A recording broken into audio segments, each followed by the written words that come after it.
तक्रार घेऊन आला होता तुम्ही दीपेश मात्रे? आज कल्याण डोंबिवली महानगरपालिकेच्या आयुक्त मॅडमची भारतीय जनता पक्षाच्या शिष्टमंडळाने भेट घेतली आणि ही भेट एका विशिष्ट हेतूने होते. शिंदे गटाचे जे शिवसेनेचे माजी नगरसेवक दीपेश म्हात्रे यांनी महानगरपालिकेचा लोगो वापरून एक तक्रार पोलीस आयुक्तांकडे केलेली आहे आणि ती तक्रार पोलीस आयुक्तांकडे केल्याच्या नंतर त्या तक्रारीच्या कॉपीज या वेगवेगळ्या माध्यमांमधून व्हायरलसुद्धा झालेल्या आहेत. खरं म्हणजे महानगरपालिकेतील नगरसेवकांचं अस्तित्व संपून आज 4.5 वर्षेपेक्षा अधिक काळ उलटून गेलेला आहे. आज विद्यमान कोणीही नगरसेवक नाहीत. अशा स्थितीमध्ये महानगरपालिकेचा लोगो वापरून लोकांची दिशाभूल करणे किंवा त्यांच्यावरती दबाव निर्माण करणं अशा पद्धतीचा प्रकार वारंवार घडतो आणि ही वस्तुस्थिती मॅडमच्या लक्षात आणून देऊन या विषयावरती जी काय महानगरपालिकेची कायदेशीर योग्य कारवाई असेल ती करावी असा आग्रह धरण्यासाठी आणि तशी सूचना करण्यासाठी किंवा विनंती करण्यासाठी आज भाजपचं शिष्टमंडळ आयुक्त मॅडमला भेटायला आलं.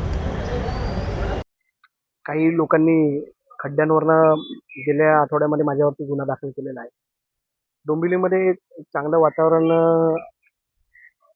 आहे आणि आम्ही लोकांच्या भेटीगाठी करतोय आणि लोकांमध्ये ज्या असुविधा आहेत त्याच्याबद्दल रोष आहे आणि त्याच्याबद्दल आवाज उठवल्यानंतर काही लोक दडपशाही करण्याचा प्रयत्न करतात. आम्ही या दडपशाहीला भीक घालत नाही, परंतु काही लोकांनी आज पोस्ट टाकली आहे की दीपेश मला गणपत गायकवाड व्हायचं नाही आहे.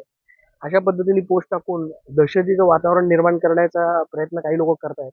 पण अशी दहशत जरी केली तर लोकांच्या प्रश्नासाठी आणि डोंबिवलीच्या विकासासाठी आम्ही कटिबद्ध आहोत आणि अशा धमक्यांना आम्ही भीक घालत नाही. मी तक्रार पोलिसांकडे केलेली आहे. जसा माझ्यावरती खोटा गुन्हा दाखल केला आहे त्याच पद्धतीने हा खरा गुन्हा त्यांनी दाखल करावा एवढीच माझी त्यांना विनंती राहणार. त्याच्यामध्ये असं लिहिलं आहे की दीपेश मला गणपत गायकवाड व्हायचं नाही आहे. म्हणजे याचा अर्थ इन शॉर्ट ही धमकीच आहे ना की आम्हाला तुम्हाला गोळ्या घालायच्या नाही आहेत. अशा धमक्यांना आम्ही भीक घालत नाही. अशा धमक्या डोंबिवलीच्या विकासासाठी आम्हाला काही करावं लागलं, उद्या जेलमध्येही जावं लागलं विकासासाठी तर आम्ही जाऊ आणि खड्ड्यांवरनं जर जेलमध्ये जायला लागणार असेल तर आम्ही आमचं सौभाग्य समजू की बाबा डोंबिवलीच्या प्रश्नांवर आवाज उठवल्यानंतर अशी दडपशाही केली जाते.